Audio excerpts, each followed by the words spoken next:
Welcome to Monday.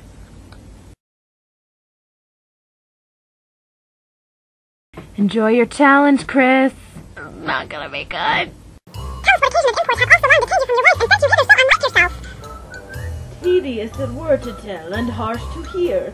Sufficeth I am come to keep my word.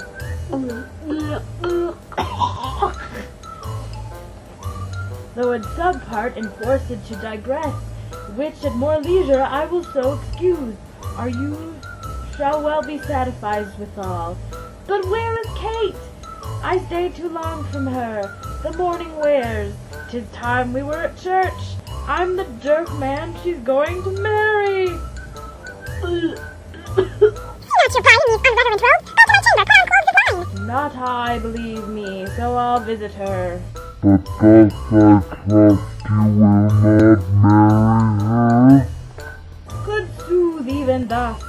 Therefore hath done with words. To me she's married, not unto my clothes. Could I repair what she will wear in me, as I can change those poor accoutrements, 'twere well for Kate and better for myself. But what a fool I am to chat with you, when I should bid good morrow to my bride and seal the title with a lovely kiss. Mwah! Mwah!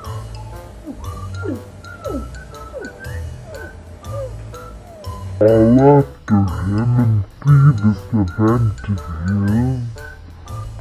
You asked for it, Chris. That's what I gave you.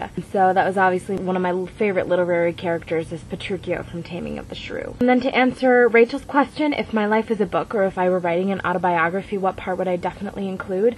I would most certainly include... I guess I would definitely include my spiritual journey, because I think that's pretty important to me. Chris asked me the trivia question, who wrote Native Son? I have never heard of Native Son, so Wikipedia told me that Richard Wright wrote it. And Native Son was the first book, according to Wikipedia, to explain the cultural divide imposed on African Americans by white people. In terms of an update, I haven't really thought of anything too specific. My life is going crazy right now. Like, I'll post a more detailed update thing on my page, but basically, I'm learning French, I got a new Bible, my youth pastor is leaving and it's crushing my soul. I wrote 2 songs this weekend and I just got back from an amazing retreat.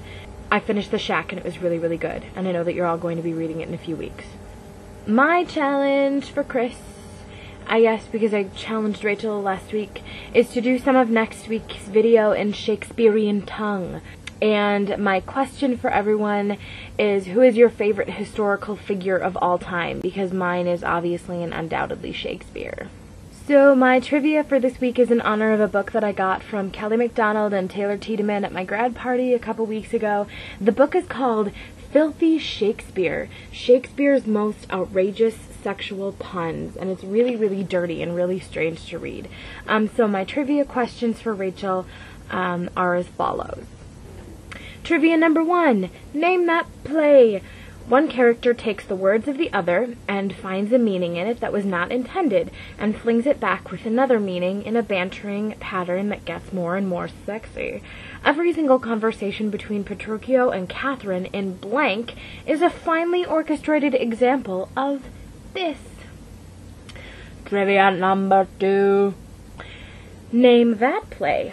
Whenever the mischievous Mary, which secretly means horny, Puck, the fairy in this play, opens his mouth, you can be sure that out will stream a superabundance of sexy puns, most of them sailing very close to the wind.